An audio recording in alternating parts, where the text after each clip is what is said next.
മന്ത്രി ഗണേഷ് കുമാർ ഒരു മാതൃകയാണ്. വലതുപക്ഷ രാഷ്ട്രീയ നിർമ്മിതികൾക്കെതിരെ എങ്ങനെയാണ് പ്രതികരിക്കേണ്ടത് എന്നതിൻ്റെ കൃത്യമായിട്ടുള്ള ഉദാഹരണം.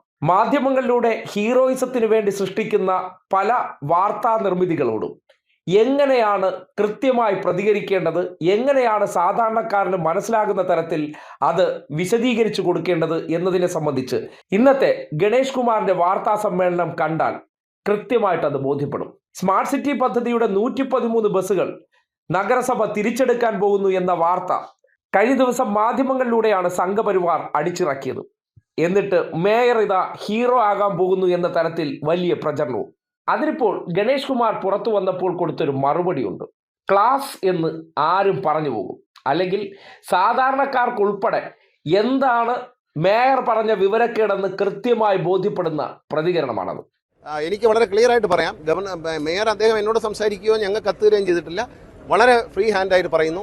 അദ്ദേഹത്തിന് ഉറപ്പ് നൽകുകയാണ്, അദ്ദേഹം ഇത് ഞങ്ങൾക്ക് വേണമെന്ന് എഴുതി തന്നാൽ 24 മണിക്കൂറിനുള്ളിൽ ഈ 113 വണ്ടികളും കോർപ്പറേഷൻ തിരിച്ചു കൊടുത്തേക്കാം. കോർപ്പറേഷൻ അത് കൊണ്ടുപോയി അവർക്ക് ഇഷ്ടമുള്ള സ്ഥലത്തിടാം. ഞങ്ങളുടെ ഡിപ്പോയിൽ ഇടാൻ ഒക്കത്തില്ല.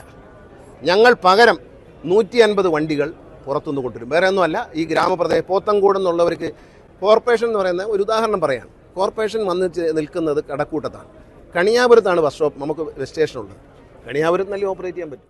113 വണ്ടിക്ക് പകരം 150 വണ്ടി, അതിലധികം വണ്ടി ഞാൻ സർക്കാരിൻ്റെ ഭാഗത്ത് നിന്ന് ഞങ്ങൾ ഈ കേരളത്തിലെ തിരുവനന്തപുരത്തെ ജനങ്ങൾക്കും യാത്രക്കാർക്കും ഉറപ്പ് നൽകുന്നു. പറഞ്ഞാൽ 24 മണിക്കൂർ പറഞ്ഞാൽ 24 മണിക്കൂറിൽ ഈ 150 വണ്ടിയും സിറ്റിയിലുണ്ടായിരിക്കും, ഓടിയിരിക്കും.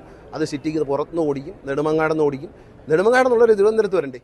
താത്വിക അവലോകനമോ ഘടാഘടിയൻ ഭാഷയ്ക്കപ്പുറം സാധാരണക്കാരായ മനുഷ്യർക്കാണ് കാര്യങ്ങൾ മനസ്സിലാക്കേണ്ടത്.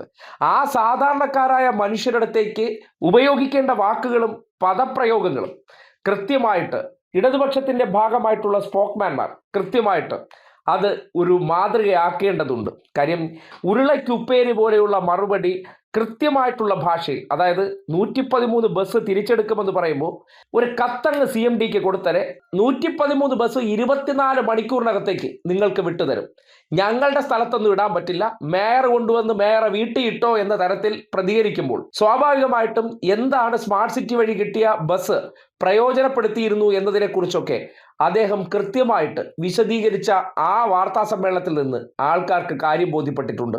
എന്താണ് സംഘപരിവാറുകാർ പറഞ്ഞ വിവരക്കേടെന്ന് നാട്ടുകാർക്ക് അറിയാനും കഴിഞ്ഞിട്ടുണ്ട്. ഇത്രയും വിവരം കെട്ടവനായിരുന്നു മേയർ എന്ന് ചോദിക്കുന്ന തരത്തിലേക്ക് ഗണേഷ് കുമാറിന്റെ പ്രതികരണത്തിലൂടെ ജനങ്ങളെ ബോധ്യപ്പെടുത്താൻ കഴിഞ്ഞു എന്നുള്ളതാണ് യാഥാർത്ഥ്യം. ഇങ്ങനെയാകണം ഓരോ വിഷയത്തിലും ജനങ്ങളോട് പ്രതികരിക്കേണ്ടത്. അതിൽ മാധ്യമങ്ങളുടെ പങ്കെന്താണോ വളരെ കൃത്യമായിട്ടും പേരെടുത്ത് പറഞ്ഞു തന്നെ വിമർശിക്കേണ്ടതുണ്ട്. കാര്യം ഇവർ നടത്തുന്ന ഉഡായിപ്പുകൾ ജനങ്ങളെ അങ്ങനെയേ ബോധ്യപ്പെടുത്താൻ കഴിയുള്ളൂ.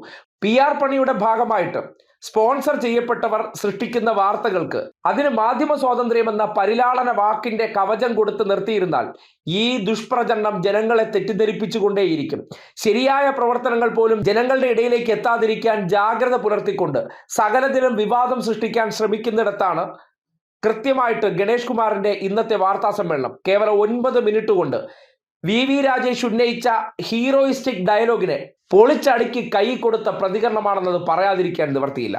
ഇത്തരം അഗ്രസീവ് ശൈലിയിൽ തന്നെയാണ് ചില ചോദ്യങ്ങളെ പറഞ്ഞുവിടുന്ന വ്യക്തിയെ നിഷ്പ്രഭമാക്കിക്കൊണ്ട് തങ്ങൾ ഉയർത്താൻ പോകുന്ന നിലപാട് എന്താണെന്ന് അണികൾക്ക് കൂടി ആവേശമുണ്ടാകുന്ന രീതിയിൽ പറഞ്ഞു വെക്കുമ്പോൾ അതാണ് മറ്റുള്ളവർക്ക് കേൾക്കുമ്പോൾ ഊർജ്ജമാകുന്നതും കാര്യങ്ങളെക്കുറിച്ച് വ്യക്തമായി മനസ്സിലാകുന്നതും. മറുപടി പറഞ്ഞാലും അതിനെ വളച്ചൊടിച്ച് വിവാദമാക്കാൻ നിൽക്കുന്നവരുടെ മുന്നിൽ ഉറച്ച ശബ്ദത്തിൽ തന്നെ പ്രതികരിച്ചു തുടങ്ങുമ്പോഴാണ് അത് ഫലം കണ്ടു തുടങ്ങുന്നത്.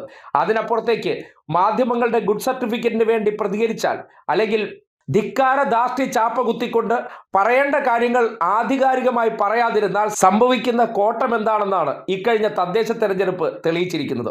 അതുകൊണ്ട് ഗണേഷ് കുമാർ മാതൃകയിൽ വലതുപക്ഷ നിർമ്മിതി വാർത്തകളെ നേരിടാൻ ഇടതുപക്ഷത്തിന്റെ ഭാഗമായിട്ടുള്ള എല്ലാവരും തയ്യാറാകേണ്ടതുണ്ട്.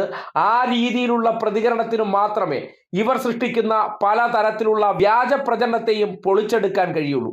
ആധികാരികമായി ജനങ്ങളെ വിശ്വസിപ്പിക്കുന്ന തരത്തിൽ പല നുണകളെയും അവതരിപ്പിച്ച് തെറ്റിദ്ധരിപ്പിക്കുന്നിടത്താണ് അത്തരം നുണകളെ ആ ശൈലിയിൽ തന്നെ തിരിച്ച് പൊളിച്ചു കൊടുക്കുന്ന ഗണേഷ് കുമാറിന്റെ ശൈലി മാതൃകാപരമാണെന്ന് പറയേണ്ടി വരുന്നത്.